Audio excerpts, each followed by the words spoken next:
बिस्मिल्लाहिर्रहमानिर्रहीम। अस्सलाम वालेकुम।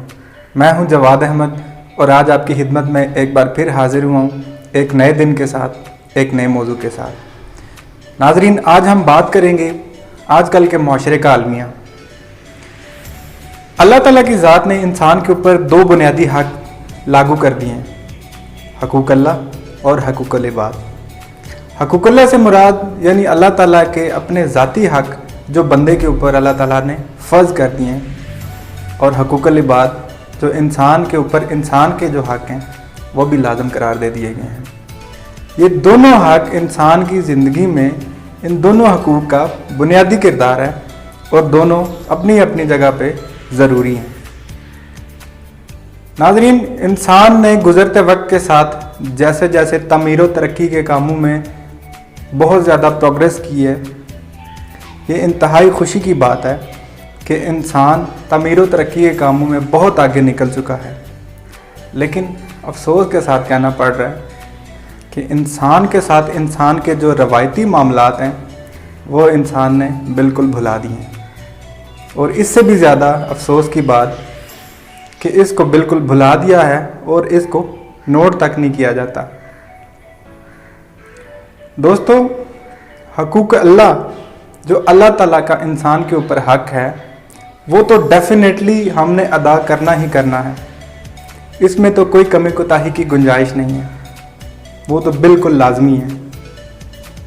लेकिन आजकल के इंसान का अलमिया ये है कि हकूक़ुल इबाद को हमने इस कदर भुला दिया है जैसे हमें बिल्कुल याद ही ना हो, जैसे हमें इसके बारे में मालूम ही ना हो।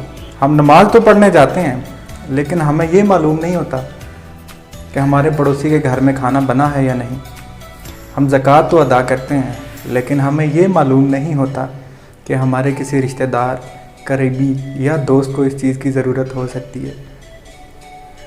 हम जलसे और जलूस में शिरकत तो अख्तियार करते हैं, बढ़ चढ़ के इसमें कंट्रीब्यूट तो करते हैं, लेकिन हमें ये मालूम नहीं कि हमारी गली में रहने वाले वो गरीब बाप उसको अपनी बेटी की शादी करने के लिए किन किन मसाइल का सामना करना पड़ेगा। नाजरीन, हमारे माशरे की सोच ये भी है कि हम वन साइडेड थिंकिंग करते हैं। हमारी सोच जो है वो वन साइडेड है। मसलन अगर किसी एक इंसान पे बात आ जाए तो हम फ़ौरन से पहले वकील भी ख़ुद बन जाते हैं और जज भी ख़ुद बन जाते हैं और फैसला सुना देते हैं। ये हमारी वन साइडेड थिंकिंग की सबसे बड़ी एग्जांपल है कि हमारे ऊपर अगर कोई बात आती है तो अपने लिए ही हम सबसे बड़े डिफेंडर बन जाते हैं। इंसान का दूसरे इंसानों की ज़िंदगियों पे उसके रवैये का इतना बुरा असर पड़ा है कि एक इंसान की ज़िंदगी मुश्किल तरीन बन गई है। आप देखें, माँ बाप अगर अपनी बेटी की शादी का ख़याल माइंड में सोचें तो उससे पहले उनके माइंड में ये बात आ जाती है कि इसके जहेज़ का क्या करना है, हम इसके जहेज़ को कैसे इकट्ठा करेंगे, कैसे ख़रीदेंगे। आप सोचिए,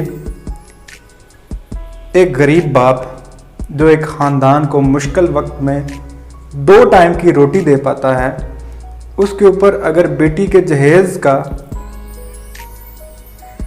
उसको अगर अपनी बेटी का जहेज़ अदा करना पड़े तो वो किस तरीके से इसको मैनेज करेगा, ये सिर्फ ऊपर बैठा अल्लाह ताला ही जानता है। जनाब, ये हमारे रवैयों का ही एक दूसरे के ऊपर असर है कि माशरे में जहेज़ और इसके रिलेटेड दीगर अमूर कब आम से ख़ास बने और ज़रूरी से ज़रूरत बन गए, हमें पता ही नहीं चला। ज़रूरत इस अमर की है कि हमारे आपस में इंटरनली मामलात जब तक ठीक ना होंगे, हम एक दूसरे के साथ नेकी करने की सोच नहीं रखेंगे, हमारा मुआशरा सीधी डायरेक्शन पे नहीं जा सकता और हम एक अच्छे इंसान नहीं बन सकते।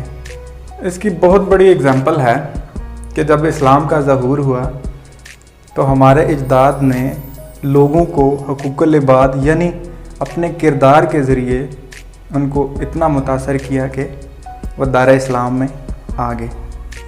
नाज़रीन, बात करने का मकसद ये है कि हमें इस चीज़ की ज़रूरत है कि हम अपनी वन साइडेड थिंकिंग को छोड़ के दूसरे इंसान की तरफ हो के सोचें। हम में अगर ये चीज़ आ गई तो हम नमाज भी पढ़ने जाएंगे और हमारे पड़ोसी के घर में अच्छा खाना भी बनेगा। हम दीगर हकूक़ अल्लाह की अदायगी भी करेंगे और हमारे इस माशरे में रहने वाला एक गरीब बाप अपनी बेटियों की जब शादी करेगा तो उसको उसमें मुश्किलात का सामना भी नहीं करना पड़ेगा। नाज़रीन, इसके साथ ही हमारी आज की वीडियो अपने अख्ताम को पहुंचती है। उम्मीद है आज की आपको वीडियो पसंद आई होगी। अगर आपको आज की वीडियो पसंद आई है तो लाइक कीजिए, कमेंट कीजिए और इस चैनल को सब्सक्राइब कीजिए। इसके साथ ही मुझे इजाज़त दीजिए। कल आपकी खिदमत में दोबारा हाज़िर होंगे एक नए दिन के साथ, एक नए मौजू के साथ। दुआओं में याद रखिए। अल्लाह हाफ़िज़।